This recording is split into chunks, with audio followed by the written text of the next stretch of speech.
da série Relacionamento, da série sobre o Espírito Santo. Eu não sei por quanto tempo vai uma série. A nossa comunidade, ela não tem o hábito de fazer aquelas campanhas. 7 campanhas disso, 14 campanhas disso, 900 batidas na porta da graça, etc. Nós preferimos pregar em série. Então o que a gente faz? A gente pega um tema e desenvolve esse tema por um período que a gente acha que seja necessário. Eu entendo que essa forma faz as pessoas conhecerem muito mais a sua Bíblia, a Bíblia e a Deus, através das Escrituras. E eu tive no meu coração, antes de fechar, no caso, fechar a estrutura, a igreja, que eu deveria começar a falar sobre o Espírito Santo. A primeira mensagem eu falei sobre o relacionamento com o Espírito Santo e hoje eu quero continuar. Nós falamos sobre como aumentar o nosso relacionamento. Na primeira mensagem, está disponível na internet, por título Tu Me Amas. E hoje eu quero falar sobre relacionamento decrescente com o Espírito Santo. Nós não teremos um texto especificamente hoje, um texto base, mas nós vamos ler muitos textos da Bíblia Sagrada. Bom, preste muita atenção. Qualquer ensino que nós formos abordar, nós vamos ter que fazer o escopo ali, o pano de fundo desse ensino. Principalmente, devemos entender que tem pessoas que não têm aquele estudo, não sabem do que se fundamenta, mas o pano de fundo sobre o Espírito Santo é muito simples. Nós servimos a um Deus que é um único e verdadeiro Deus, que se manifestou em 3 personalidades distintas: Pai, Filho e Espírito Santo.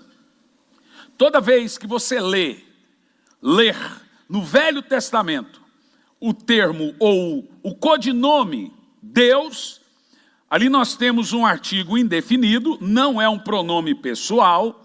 Deus é completamente indefinido, mas no original nós temos a palavra Elohim. E o que é engraçado, que a palavra Elohim parece ser algo plural. De fato é. Então seria deuses. Por exemplo, Gênesis 1, versículo 1 diz: no princípio criou Deus os céus e a terra. Mas a palavra Deus ali é Elohim. Então deveríamos dizer: no princípio criou Elohim os céus e a terra. Por que às vezes nós encontramos termos como Deus, Senhor e Espírito de Deus? Isso é muito fácil. Toda vez que você encontrar o termo Deus no Velho Testamento, está falando da essência. Pode ser Pai, pode ser Filho, pode ser Espírito Santo e pode ser os 3. Pai, Filho e Espírito Santo. Por exemplo, Gênesis 1, versículo 1, no princípio criou Deus os céus e a terra, está falando de Pai, Filho e Espírito Santo. Não é uma pessoa objetiva ali, mas está falando de Deus em sua totalidade, toda a divindade. O que nós estamos querendo dizer com isso? Quando a Bíblia diz, em Gênesis 1, 26, ou Gênesis 1, 26 ou 2, 26, confere para mim, Tiago. Façamos o homem, veja para mim, por gentileza, façamos o homem a nossa imagem e a semelhança. Diz a Bíblia assim: e disse Deus, façamos o homem a nossa imagem e semelhança. Olha que coisa interessante. Olha, então acertei, mas eu não gosto de ficar com a dúvida. Diz assim: e determinou Deus. Esse Deus ali também é Elohim. Olha que coisa interessante nós temos nesse texto. Primeiro, façamos está no plural. Nossa está no plural. Imagem está no singular.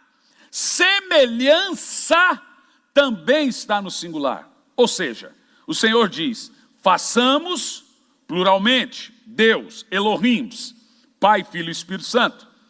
O homem, a nossa de Elohim, Pai, Filho e Espírito Santo. Imagem é uma só. Semelhança é uma só. Por que nós temos isso na Bíblia? Porque quando você vai na divindade, Pai, Filho e Espírito Santo, você tem que imaginar que o Pai tem seus próprios atributos.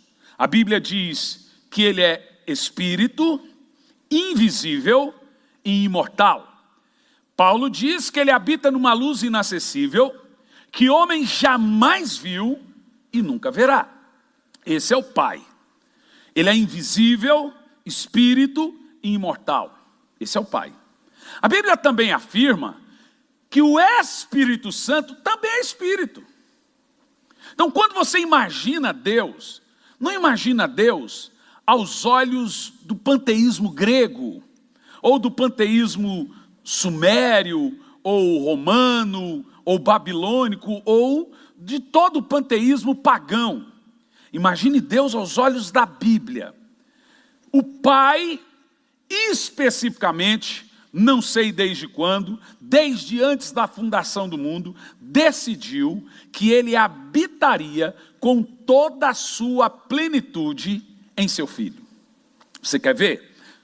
Colossenses capítulo 2, no versículo 9, o Pai, não sei quando, decidiu que ele só se mostraria através de seu Filho. Olha o que diz nesse texto. Pois em Cristo, preste atenção que nós não temos ali o termo em Jesus Cristo. Por quê? Porque Jesus é o Cristo que se fez carne. Jesus é o nome, Cristo é o título. Cristo existe desde a fundação do mundo. O Jesus nasceu em Maria. O Cristo se fez carne em Jesus. Por isso que a Bíblia Sagrada afirma que quem não crê que Jesus é o Cristo, ou seja, o Jesus histórico é o Cristo da Bíblia. Percebeu? Quem não crê que Jesus é o Cristo, esse não é salvo. Percebeu? Você tem que crer que o Jesus nascido de Maria, que a história conta, ele é o Cristo da eternidade. O Cristo é existente de si mesmo. O Cristo sempre existiu. Ou seja, Pai, Filho e Espírito Santo sempre existiram. Não temos, não sabemos nenhuma informação de quando ou como e nem queremos então conjecturar. Alguém diz, mas o Filho foi criado? Não, o Filho não foi criado. Assim como o Pai não foi criado, assim como o Espírito Santo não foi criado. Ambos, Pai, Filho e Espírito Santo, são existentes em si mesmo. Mas o que foi criado? Como o que foi escrito no livro de Hebreus, um corpo para mim preparastes. O que foi criado foi o corpo. Eu não sei quando, qual tempo, mas a primeira coisa que Deus fez, antes de criar o mundo, antes de criar os anjos, antes de criar qualquer coisa, foi um corpo. Nesse corpo habitou o Cristo. O Cristo sempre é o regente da humanidade. E o Pai sempre em toda a história esteve com toda a sua plenitude. Plenitude é completude, é totalidade. Tudo que é o Pai, tudo que é Deus no universo, sempre habitou no corpo de seu Filho. Veja Colossenses 1, versículo 15, para você entender um pouco melhor sobre isso. Colossenses 1, versículo 15, por gentileza.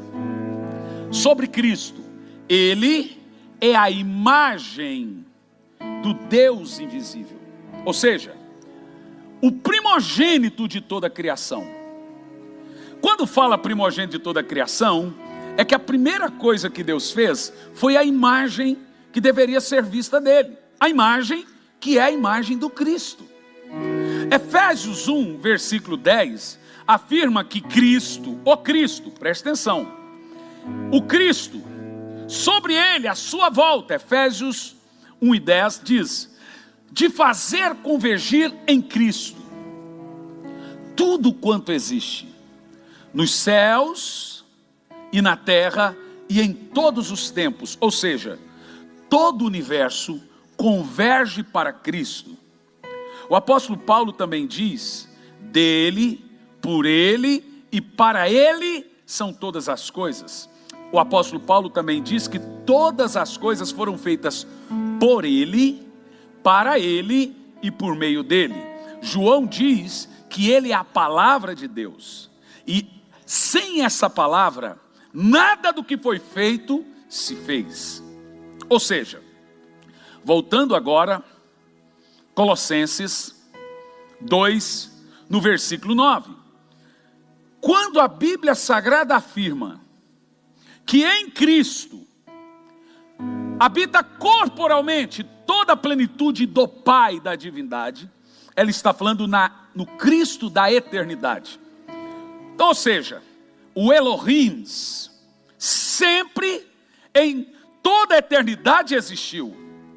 Quando você lê no princípio criou o Elohim, em Gênesis 1:26, façamos Pai, Filho e Espírito Santo, o homem a nossa, plural, imagem é a do Cristo. Quando você olha para a eternidade, você sabe quem você vê? O Cristo. Sabe onde é que está o Pai? No Cristo. Sabe como você vai ver Deus quando chegar no céu? Através do seu Filho, que é a imagem. É isso que a Bíblia Sagrada nos ensina. Olha que coisa poderosa, meus irmãos. Isso para mim é poderoso. Tem gente que faz disso uma salada, mas isso é fácil entender. Por quê? Veja comigo Efésios 4 e versículo 4. Cada um deles, Pai, Filho e Espírito Santo, teve seu período e seu tempo de atuação. Tem também sua forma e sua maneira de agir e de ser. Há um só corpo. Corpo é a imagem. É quem ocupa espaço. Então a imagem é do Cristo. Por isso que imagem em Gênesis 1:26 está no singular. Por isso que semelhança em Gênesis 1:26 está no singular. Porque só tem uma imagem e uma semelhança. Mas tem o façamos e tem a nossa. Porque Elohim é Pai, Filho e Espírito Santo. Ok? Agora olha que coisa interessantíssima. Toda vez que você lê na Bíblia, olha lá, volta o texto de Efésios. Há um só corpo e um só Espírito. Da mesma forma que há uma só esperança pelo qual fostes chamados. Por isso que no batismo de Jesus, você tem 3 personalidades, mais um só corpo. Você vê o Espírito Santo se manifestando em Cristo. Ok, senhores? Você vê também o Pai dando testemunho de Cristo. Mas quando você olha, você só vê um só corpo. Você quer ver mais um texto da Bíblia? 1 de João 2:23. Daqui um pouco eu volto em Efésios, aí no versículo 4 de novo. 1 de João 2:23, olha lá. Todo que nega o Filho, de igual modo, não tem o Pai. Por quê? Porque o Pai quis, de alguma forma, ser visto somente através do seu Filho. Percebeu?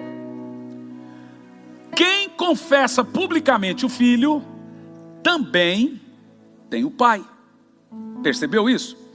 Primeiro entenda, o Pai tem seus próprios atributos. O Filho tem seus próprios atributos. O Espírito Santo tem seus próprios atributos. Mas são um só Elohim. Você não vai chegar no céu e ver 3 tronos. Você não vai chegar no céu e ver nem 2 tronos. Você vai chegar no céu e ver um trono. E quando você olhar para Jesus, sabe o que você vai ver? O Elohim, revelado na imagem do Cristo. Aí, o que eu acho mais poderoso nessa revelação toda que nós temos da Bíblia sobre deidade, sobre divindade, sobre tudo isso, é como cada um se manifesta e cada um se revela. Apesar de serem um só, eles têm uma distinção. E esse é o grande segredo, o grande mistério de Deus. Você quer ver? Voltando ao texto de Efésios 4, versículo 4. Agora põe no verso 6, por gentileza. Vamos lá? Um só Deus e Pai de todos. É o Elohim. Esse um Deus que é Pai de todos, ele é sobre todos Pai, por todos Filho e em todos Espírito Santo.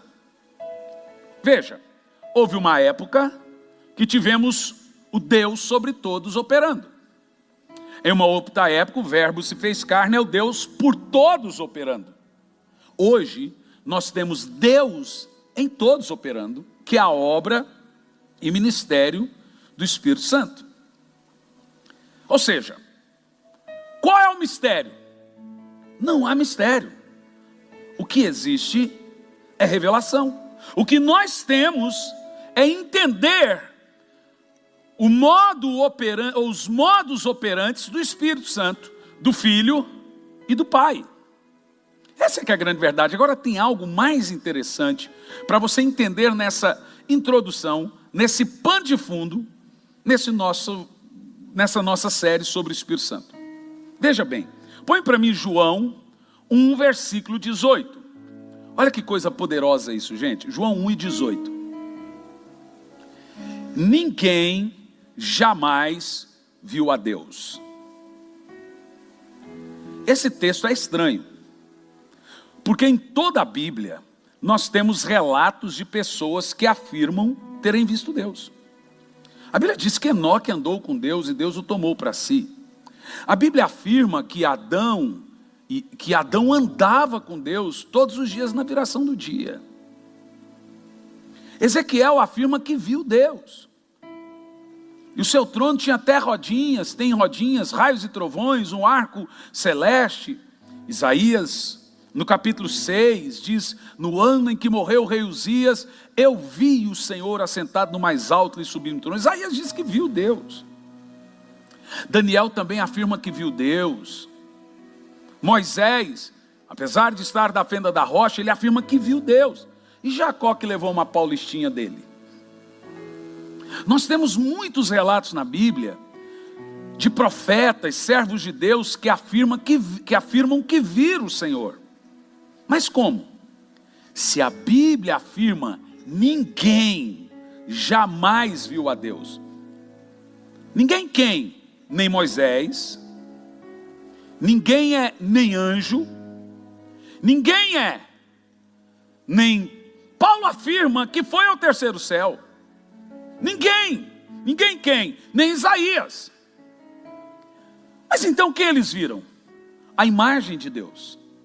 Olha o que diz o texto: ninguém jamais viu a Deus.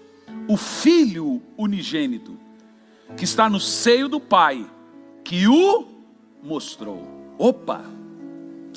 Então Deus, até para os seus anjos, até para os santos profetas, sempre foi visto através de Cristo. O Cristo, esse Cristo do Velho Testamento, que se fez carne e habitou entre nós. Você quer ver mais um texto? João capítulo 14, no versículo 7, que aqui agora nós temos um debate teológico entre Jesus e Filipe. Filipe era testemunho de Jeová, mas ele deixou de ser logo depois do debate. Você quer ver? Jesus agora olha para Filipe e diz: se vós de fato tivesse me conhecido, teriam conhecido meu Pai. Agora olha que estranho. Nós acabamos de ler em João 18 que ninguém nunca viu Deus, certo? Mas olha o que Jesus fala: pois desde agora vocês conhecem o Pai e estão vendo o Pai. Opa! Aqui está o segredo da revelação. Jesus disse: se vocês tivessem me conhecido, também conheceriam o meu Pai. Pois agora vocês estão conhecendo quem? O Pai. E estão vendo o Pai. Ora, mas Jesus é o Pai? Mas claro que não. Mas o Pai está nele. E ele continua dizendo isso. Você quer ver? Verso. Então Filipe, que era testemunho de Jeová, fala para ele: Senhor, o senhor é bacana, o senhor é joia, a gente te ama, mas mostra-nos o Pai, que tá bom. Foi até grosseiro, né? Aí Jesus, que é um gentleman, olhou para Filipe. O que Filipe falou? Eu queria ver o Pai. Olha o que Jesus responde. Jesus então disse: há tanto tempo estou convosco que não me tendes conhecido. Ele está falando de quem? Do Pai. Ele diz assim: Filipe, aquele que vê a mim, vê o Pai. Que conversa é essa de mostra-nos o Pai? O que Jesus está dizendo para Filipe: Filipe, você não vai ver o Pai fora de mim. Você não vai ver o Pai sem olhar para mim. O Pai está em mim. Olha o que ele diz, você quer ver? Não crês que eu estou no Pai e que o Pai está em mim? As palavras que eu estou dizendo agora, é o Pai que está em mim que estão falando, Ele que realiza as obras. Então às vezes você vê que Jesus, é interessante, que a Bíblia afirma que Jesus esvaziou de alguns de seus atributos. Você já leu isso na Bíblia? Alguns atributos que Ele esvaziou. Por exemplo, a onipresença, Ele tinha que andar de barco. Alguns atributos que Ele esvaziou. Onisciência. Você vê que às vezes Jesus disse: eu não sei quando eu vou voltar, mas o Pai sabe. Mas tinha hora que Ele tinha onisciência, porque ali tem a obra do Pai. Horas você vê o Jesus homem operando, horas você vê o Cristo, que não estava esvaziado, Deus nele operando. Por exemplo, quando ele revela e sonda o coração da samaritana, e vê que ela tinha 5 maridos, isso é onisciência. Interessante, não é? Então você percebe que horas tem o 100% homem, e horas tem o 100% Deus. Quando ele está na cruz, sofrendo, apanhando ali, temos o 100% homem. Quando ressuscita, temos o 100% Deus. Uma dupla natureza. Então, as aparições do Velho Testamento só tem uma resposta. Quem é que andava com Adão? Responda, senhores. Por incrível que pareça, que eu só tenho aluno, né? Quem é que andava com Adão? O Cristo. Mas você quer ver mais? Isso que é interessante. Em João capítulo 8, versículo 24, Jesus diz que para que você seja salvo, você tem que crer que Ele é o eu sou do Velho Testamento. Olha lá. Por isso vos afirmei que morreria em vossos pecados. Olha lá, gente. Se vós não credes que eu sou quem? O eu sou do Velho Testamento, você morre no seu pecado. Jesus está dizendo: se você não crê que eu sou o Adonai, eu sou o Senhor do Velho Testamento, você não é salvo. Ou seja, você tem que crer que o Jesus histórico é o Cristo, o eu sou do Velho Testamento. Como é que funciona isso? Quando Moisés disse: Senhor, se Faraó me perguntar, ou o povo me perguntar, qual é o nome desse Deus? Aí ele disse: vai lá e diga que eu sou, me enviou a vós. Agora Jesus vem e diz assim: deixa congelar, Tiago, por favor. Você tem que crer que eu sou. Aí Jesus disse para a samaritana. A samaritana disse: olha, esse poço aqui, nosso pai nos deixou ele de herança, então a gente vem beber água. Jesus disse: mulher, se você soubesse que eu sou, fala contigo, você me pediria de beber. Jesus está dizendo que o Velho Testamento é uma revelação sobre ele.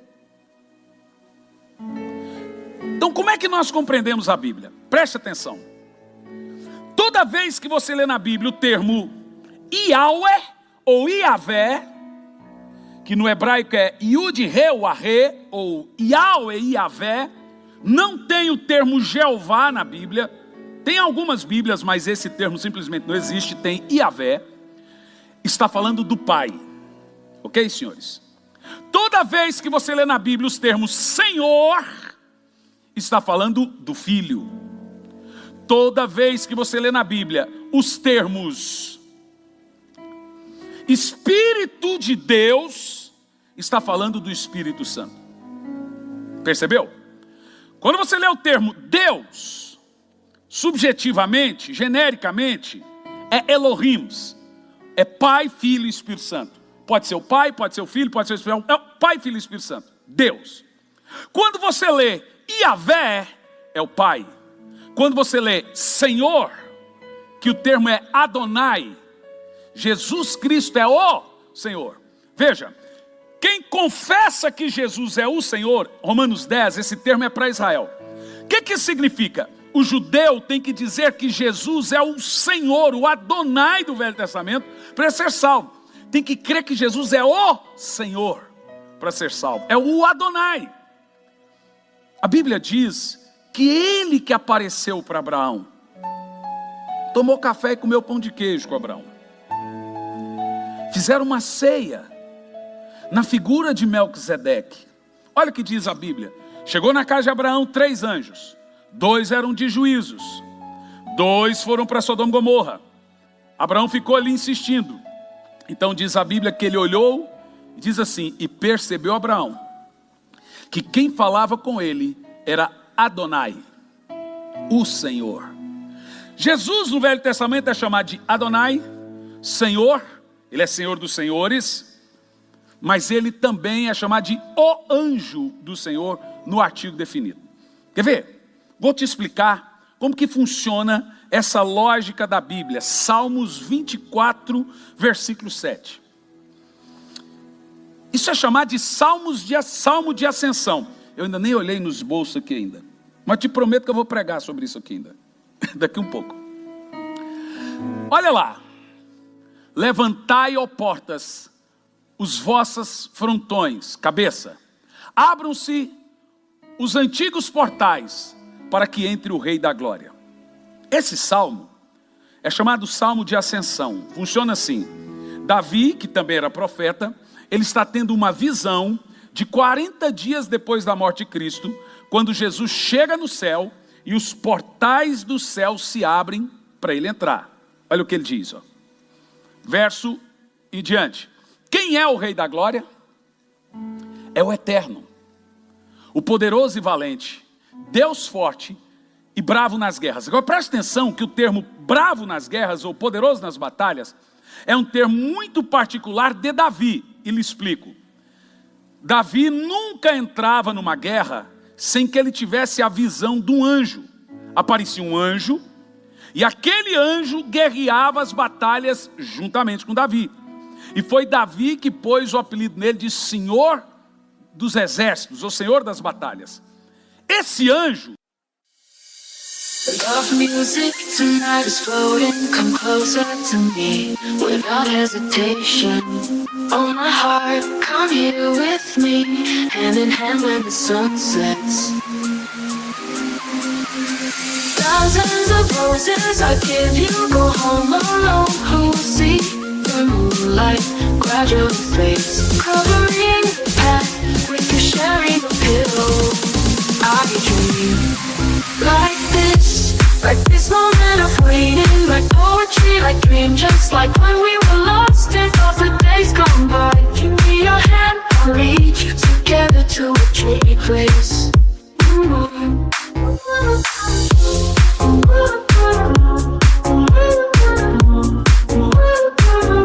When the sunset gradually sinks, that's what I want.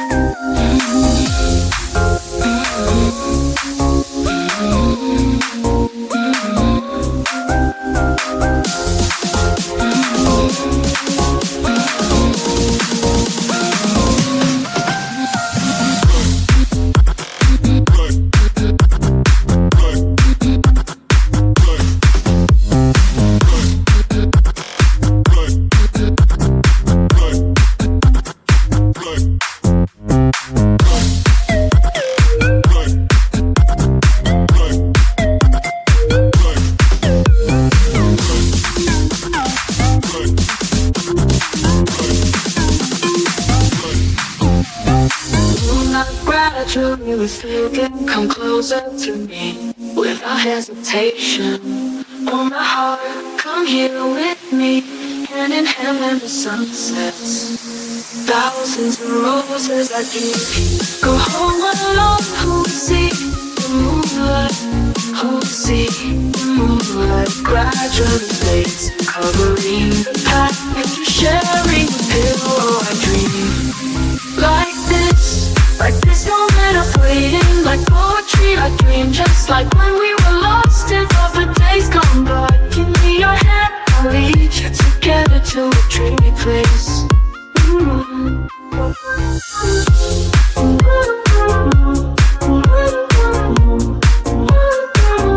When the sunset finally sinks, that's what I want.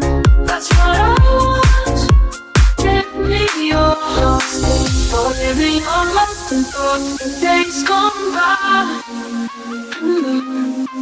Give me your hand, I'll lead you together to a dreamy place. When the sunset gradually sinks, that's what I want. That's what I want. Give me your hand.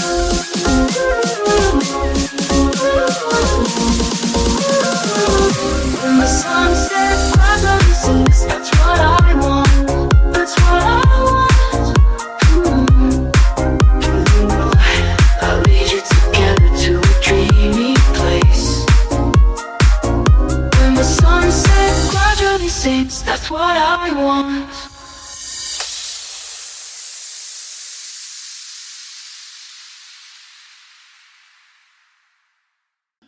Chamar de Senhor dos Exércitos, Senhor das Batalhas, o anjo do Senhor, é esse que Davi está falando. Porque agora Davi tem uma visão de Cristo chegando no céu, e as portas se abrindo, e os anjos se levantando.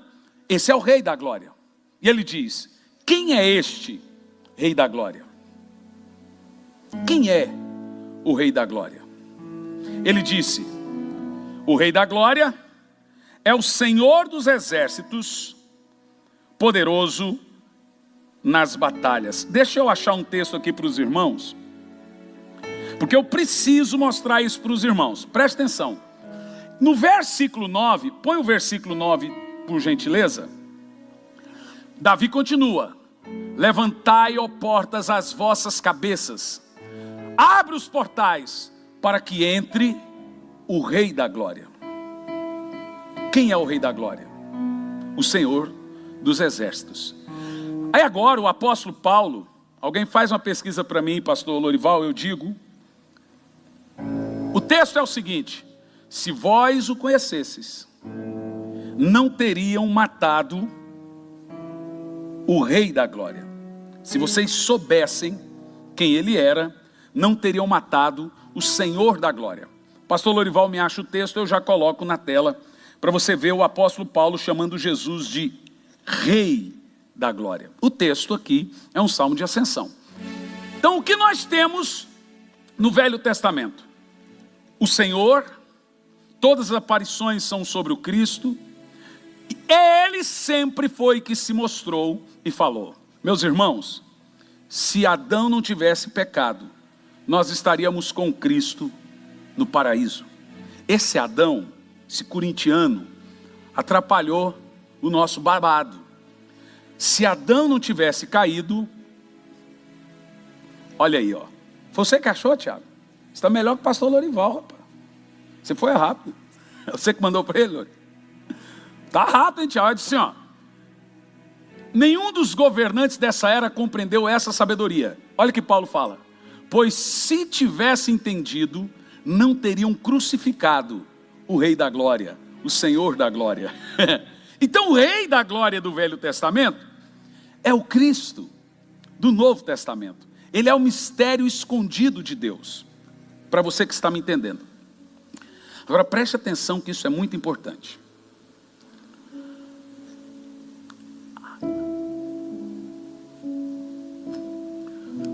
O Espírito Santo é a terceira obra e a terceira maneira em que Deus se manifestou na face da terra. Veja bem, o Espírito Santo não é uma coisa, o Espírito Santo não é uma energia, o Espírito Santo não é um produto, o Espírito Santo é uma pessoa. Ele é Deus. E como ele é Deus, ele faz parte do Elohim, ele compõe o Elohim, Ele também é existente em si mesmo e também é eterno. No entanto, o papel do Espírito Santo é diferente do papel do Jesus. Jesus é a revelação de Deus para o mundo. O Espírito Santo é a revelação de Deus para o crente. Percebeu? Eu diria que Jesus é o ministério evangelístico de Deus, o Espírito Santo é o ministério profético de Deus. Mais ou menos isso. Mais ou menos. Agora escute. Deus só se revela e só se revelou para o mundo através do seu Filho. E Deus só se revela e só se revelou para o crente através do Espírito. Crente não precisa ver, crente precisa crer. Não é por força ou violência, é pelo Espírito. Os verdadeiros adoradores irão adorar o Pai em Espírito. Percebeu o que eu estou dizendo?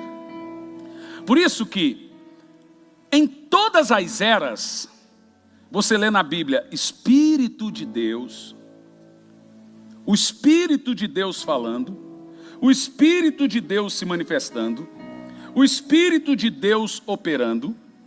Isso nós vemos na Bíblia Sagrada. As obras do Espírito Santo, ou o Espírito Santo agindo no Velho Testamento, e ele agindo, para você entender o que eu estou falando, de uma maneira, sendo chamado no Velho Testamento de Espírito de Deus. Nós temos até na Bíblia, até muito interessante, porque a presença de Deus é a presença do Espírito Santo. Você quer ver um texto? Salmo 139, versículo 7. Olha esse texto aqui para você entender o que eu estou falando. O salmista diz assim, ó: para onde me irei do teu Espírito? Para onde me fugirei da tua face? Esse Espírito aqui é o Espírito Santo. Não tem vários Espíritos Santos na Bíblia, só tem um. Gênesis 1 e 2, havia trevas sobre a face do abismo e o Espírito de Deus pairava sobre a face das águas. Só para você entender o que eu estou dizendo. Na obra da criação, na criação do homem, né? Na obra de Deus agindo no homem, na visão de Isaías. Olha esse texto aqui que interessante para você entender. Eu vou te dar dois textos para nós compararmos o Espírito de Deus do Velho Testamento com o Espírito Santo do Novo Testamento. Isaías 6, versículo 8 ao 10, inicialmente. O Espírito de Deus diz assim, ó: em seguida ouvi a voz do Eterno que clamava: quem hei de enviar? Quem irá por nós? Ao que prontamente respondi: eis-me aqui, envia-me a mim. Ele me respondeu: vai e diz a esse povo: podeis ouvir constantemente, mas não haveis de compreender. Podeis ver e continuar a ver sempre, contudo jamais perceberei. Ok, agora o termo de Isaías diz que o Eterno falou com Isaías. Agora veja que o mesmo texto, Paulo falando que foi o Espírito Santo. Você quer ver? Atos 28, verso 25 e 27, por favor.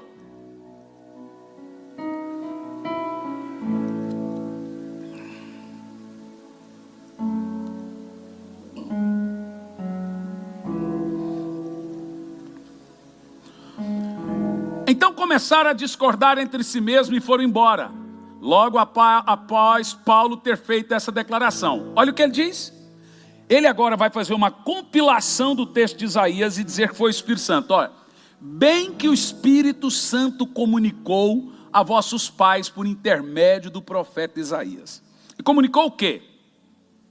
Vai a esse povo e diz-lhe: ouvindo ouvireis e de maneira nenhuma considereis, e vendo vereis, mas de maneira nenhuma percebereis. Viu?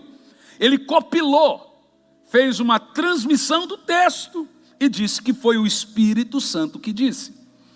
Tem gente que pensa que não temos obra do Espírito Santo no Velho Testamento. Mas quando você lê na Bíblia, Espírito de Deus está falando do Espírito Santo. Você quer ver mais um exemplo?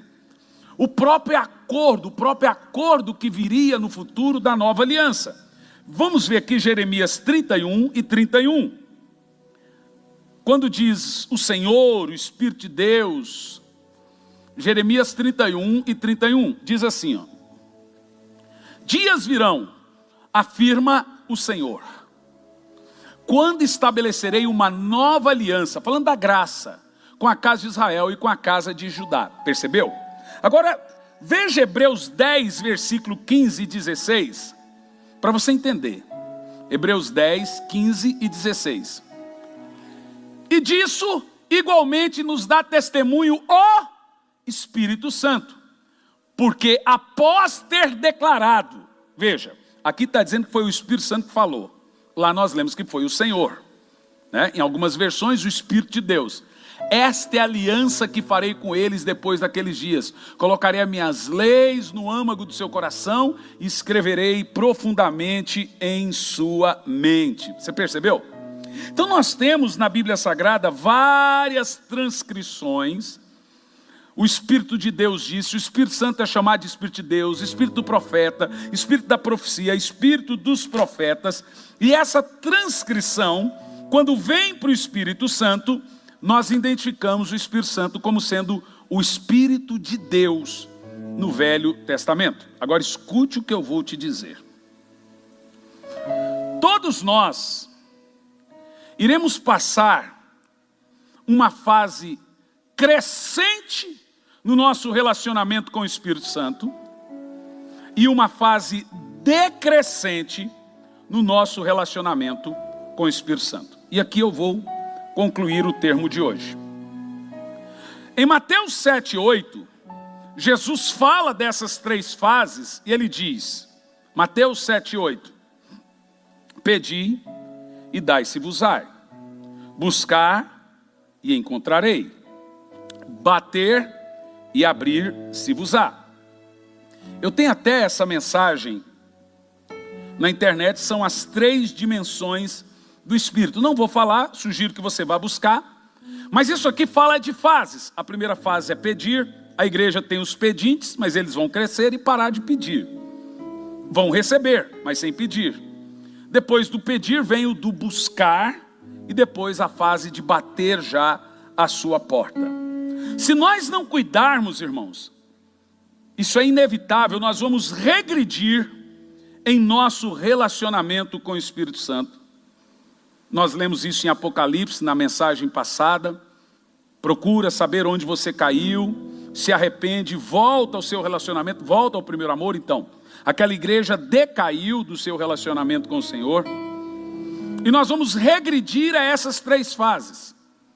E voltar àquela fase de não ter relacionamento com o Espírito Santo. Como que isso acontece? Para você entender. Quando nós regredimos no nosso relacionamento com o Espírito Santo, que eu chamo de relacionamento decrescente, ele acontece de três formas. Primeiro, começa entristecendo. O primeiro passo de você decair do seu relacionamento com o Espírito Santo é ter um período em que você entristece o Espírito Santo. E em segundo lugar, você irá apagá-lo. Não é que ele é uma lâmpada que você vai lá e desliga. Não. A palavra, o termo apagá-lo aqui é silenciá-lo. É quando ele não lhe dirige mais. É quando ele não fala mais com você. É quando você não tem mais a empatia com o Espírito Santo. E em terceiro lugar, na fase decrescente de relacionamento com o Espírito Santo, é a blasfêmia. Que é o último lugar em que uma minoria chega, mas chega. Primeiro, os crentes entristecem o Espírito Santo. Depois, silenciam ele, apaga ele. E depois chega ao ponto de blasfemar. Vamos ver esses três pontos bem rapidinho. Juliano, dá o tempo aí, por favor. Em Efésios 4, versículo 30, nós vemos como funciona a fase de entristecimento do Espírito Santo nesse relacionamento decrescente. Por que é importante eu falar isso? Porque talvez há pessoas que estão seguindo esse caminho dessa fase. É quando o jovem começa a dormir com a namorada, Isso é uma primeira fase, ele entristece, são os palavrões, são os pecados, ele vai entristecendo o Espírito Santo. Veja Efésios 4:30, e vamos seguir os passos de como alguém entristece o Espírito Santo. E não entristeçais o Espírito Santo de Deus. Você viu? De novo aqui ele é chamado de Espírito de Deus, com o qual foste selado para o dia da redenção. Então veja, o Espírito Santo pode se entristecer. Agora, como que nós entristecemos ele? Continua o texto. Toda amargura. Vamos lá enumerar. Cólera, ira, gritaria, que é o mesmo que brigas, blasfêmias, zombarias, né? Seja eliminado do meio do vós, como toda maldade. Olha só, gente amargurada entristece o Espírito Santo. Gente irada, gente que sempre está querendo brigar, né? Agora continua, tem mais. Pelo contrário, sede bondosos e compassivos uns para com os outros, perdoando uns aos outros da mesma maneira como Deus os perdoou. Então a falta de perdão entristece o Espírito Santo. Pode continuar. Acabou, né? Veja que coisa interessante no texto. Uma coisa que eu acho interessante aqui nesse texto, que passa despercebido, põe no verso 31, porque o que mais tem dentro de igreja é crente amargurado. E a amargura entristece o Espírito Santo. Porque tem gente que pensa que a amargura não é pecado. Mas olha lá, por 2 vezes, por exemplo, a amargura priva você da graça de Deus e também entristece o Espírito Santo. Isso é tão importante, irmãos, que a Bíblia Sagrada diz que esses atos faz você decair do seu relacionamento com o Espírito Santo. Você quer ver mais um texto? Uma coisa que entristece o Espírito Santo: rebelião. Rebelião contra pai, rebelião contra qualquer liderança. Eu sei que a gente está chateado que não tem culto, mas nós temos que obedecer. Você não pode, você só não obedece uma autoridade quando essa autoridade contraria a autoridade de Deus. Aí, mais importa obedecer a Deus. Não se trata de uma perseguição. Nós temos que obedecer. Veja Isaías 63, versículo 10, que mostra quando há rebelde, há rebelião, isso entristece o Espírito Santo. Olha o texto. Mas eles se rebelaram e magoaram, entristeceram o seu Espírito Santo. Misericórdia. Só o que nós temos hoje na igreja são igrejas que nascem de rebelião. São igrejas que nascem porque brigou com o pastor, porque brigou, então agora eu acho que eu sou pastor, então eu mereço a minha igreja. Eu tenho um costume, irmão. Antes que alguém se rebele, eu sugiro que ele abra uma igreja, porque eu não quero que ninguém comece algo debaixo de maldição. Então, por minha escolha, eu falei: irmão, começa um ministério, que Deus te abençoe. Porque rebelião é pior que pecado de feitiçaria. E a Bíblia diz que a rebelião entristece, magoa o Espírito Santo. Você quer ver outra coisa que entristece o Espírito Santo? Que é decair do seu relacionamento com Ele? Satisfazer as obras da carne. Veja Gálatas 5:17, por gentileza. Tiago, você tá bom, Tiago. Você tá bom. Não é? Porquanto a carne luta contra o Espírito, e o Espírito contra a carne. Eles se opõem um ao outro, de modo que não conseguis fazer ou o que quereis. Veja bem, satisfazer a carne é fazer você ser inimigo e entristecer o Espírito Santo. Quer ver outra coisa que entristece o Espírito Santo? Nossas palavras, gente. Isso é sério, isso aqui. Quer ver? Efésios 4, versículo 29. Vamos pegar o 29 e o 30. No 30 diz: não entristeceis. Mas olha o verso 29. Por que entristece o Espírito Santo? Não saia de vossa boca nenhuma palavra que cause destruição, mas somente que seja útil para edificar. Olha a gravidade de um palavrão. De acordo com a necessidade, a fim de que comunique graça aos que ouvem. Continue o texto. Não entristeçais o Espírito Santo. Meu Deus. Você quer ver outra coisa que entristece o Espírito Santo? Eu já li, vou citar, mas já foi lido: falta de perdão, amargura, indignação e etc. Gritarias. Veja Hebreus 12, versículo 14, que faz parte aqui do escopo né? Esforçai-vos para viver em paz com todas as pessoas. Às vezes não é possível, mas a Bíblia manda a gente se esforçar. Às vezes não é possível, mas ela diz: faça a sua parte. Todas as pessoas e em santificação, sem a qual ninguém verá o Senhor. Jesus amado. Em quinto lugar, o que entristece o Espírito Santo? Quando ignoramos os alertas quanto ao pecado. Agora, preste atenção. Uma outra parte do nosso relacionamento com o Espírito Santo, decrescente, não crescente, mas quando decaímos desse relacionamento com o Espírito Santo, é quando apagamos o Espírito Santo. Veja a 1 de Paulo aos Tessalonicenses 5:19. Por favor. 5:19. Apagar o Espírito Santo. O que é isso, gente? Como é que se apaga o Espírito Santo? Tem Bíblia, se está escrito assim: não apagueis o Espírito Santo.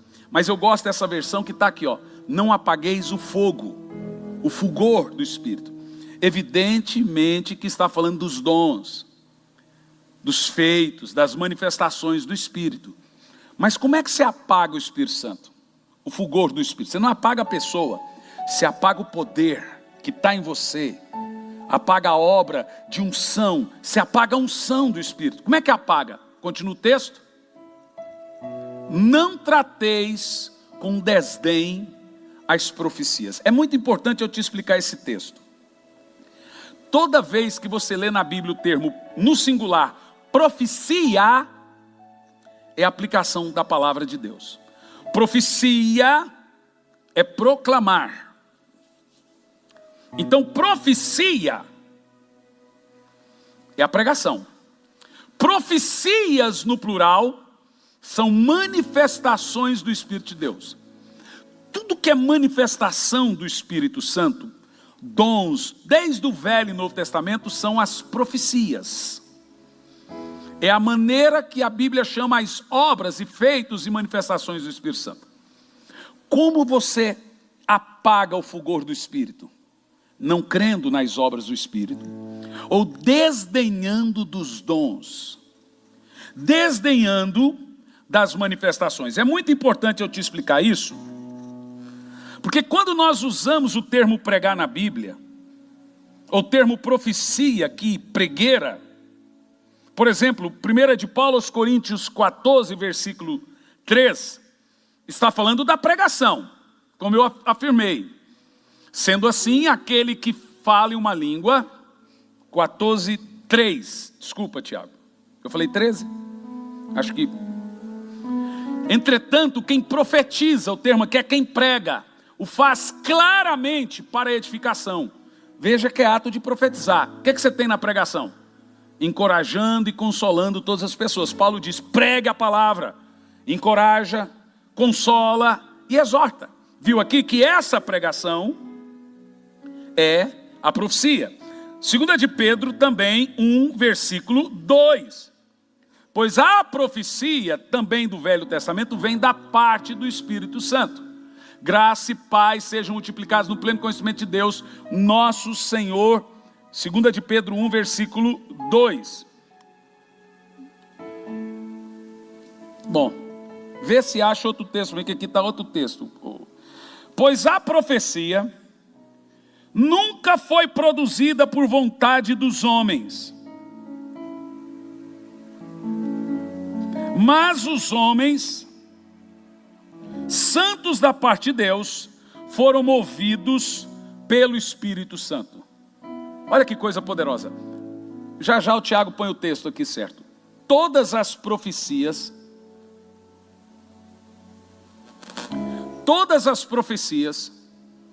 ou profecia no Velho Testamento, então é 21, né?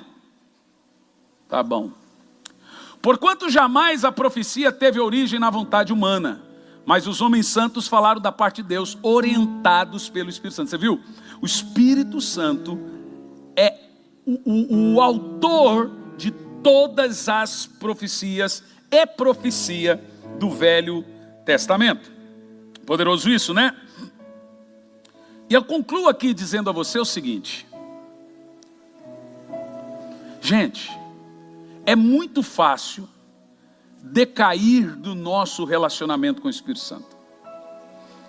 Não é fácil perder o Espírito Santo, mas é fácil perder o nosso relacionamento com o Espírito Santo. Em primeiro lugar, o Espírito Santo não é mau caráter, não é mal educado. Ele vai falar quando você falar. Ele vai se comunicar quando você comunicar. E decair do relacionamento com o Espírito Santo, em primeiro lugar, é entristecê-lo. E aqui temos e lemos um conjunto de muitos pecados. Talvez eu esteja falando com gente que está entristecendo o Espírito Santo. Deixa eu te explicar. Houve uma época na minha vida que eu estava muito triste. Mas muito. Eu estava pregando, você vê, agora eu estou sem pregar há 4 meses. Você chega aqui e vê as cadeiras, a gente fica triste. Você fica triste, mas você não fica abatido. Mas houve uma época, há muitos anos atrás, que eu estava muito triste e muito abatido. Aí um dia eu fui orar, falei: Senhor, por que eu estou triste? Por que eu estou abatido? Eu dormi, e no meu subconsciente eu ouvi uma voz: você sabe por que você está triste?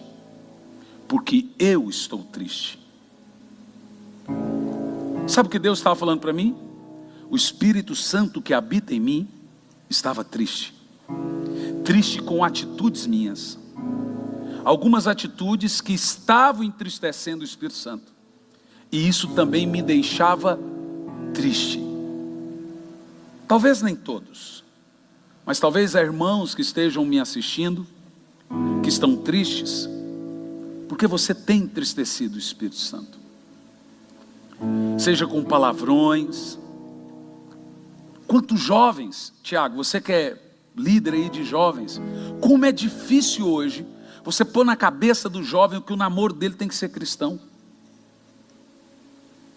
É mão na bunda, é mão aonde não devia, é isso, é aquilo outro, é dormir na casa de namorado, é namorada dormir na casa de namorado. E não fica triste comigo quando seu pastor prega, irmão, é cuidado. Aí você vai falar: isso é religiosidade. Meu irmão, a palavra de Deus para você hoje é: não entristeça o Espírito Santo. Escândalos. Porque hoje está uma moda seguinte: o cara escandaliza, o outro que é mais santo que o cara que escandalizou, joga na internet. A Bíblia diz: ai daquele que escandalizou, e ai daquele que propagou o escândalo. Quando a Bíblia disse isso, você propagava o escândalo ali no seu bairro, na sua cidade. Agora você põe na internet, você propaga o escândalo para o mundo. É grave. Você vai lá e põe na sua internet o escândalo de alguém, e o cara estava recém-convertido, desvia, ou querendo se converter, desiste, e você vai dar conta do sangue dele.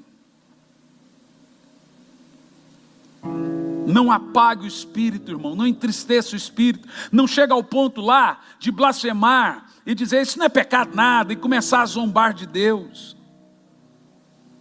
É momento de nós voltarmos para o Espírito Santo, voltarmos o nosso relacionamento com o Espírito Santo. Não é decair do relacionamento, é aumentar o nosso relacionamento com o Espírito Santo. Porque existe um dado aqui nesse termo: se o Espírito Santo pode ser entristecido, ele pode ser alegrado. Faça o caminho inverso de muitos crentes hoje. Alegre o Espírito Santo. E eu não tenho dúvida que uma das coisas que mais alegra o Espírito Santo é você trocar, levar uns papos com ele. O meu livro Precioso Espírito Santo, um dia alguém perguntou: por que o termo Precioso Espírito Santo? E por que tem uma mulher na capa parecendo Lara Croft ou parecendo Tomb Raider, né? lá no meio da floresta. Eu lhe explico. Primeiro, que aquela mulher está fazendo uma busca, uma procura. Segundo, o termo precioso Espírito Santo é porque foi assim que ele queria ser chamado quando ele me chamou. Eu amo filmes, mas amo muito. E antes que você me julgue, eu amo assim, de paixão, eu e meu filho, toda a série do Tolkien, Senhor dos Anéis, Sumarília, que nem passou na televisão ainda, Hobbit, etc. E às vezes a gente dá na doida e reassiste tudo de novo, 4 horas cada filme. O tempo desse, nós assistimos os 3 filmes num dia. Você pensa? Isso dá quase 12 horas. E assistimos tudo assim. Aí terminou, eu estava cansado, o Jean foi jogar um videogame, eu falei, acho que eu vou dar uma deitada. A mãe não estava, e tomei um banho, a hora que eu fui deitar, eu ouvi um sussurro assim, ó. E lá no filme O Senhor dos Anéis, tem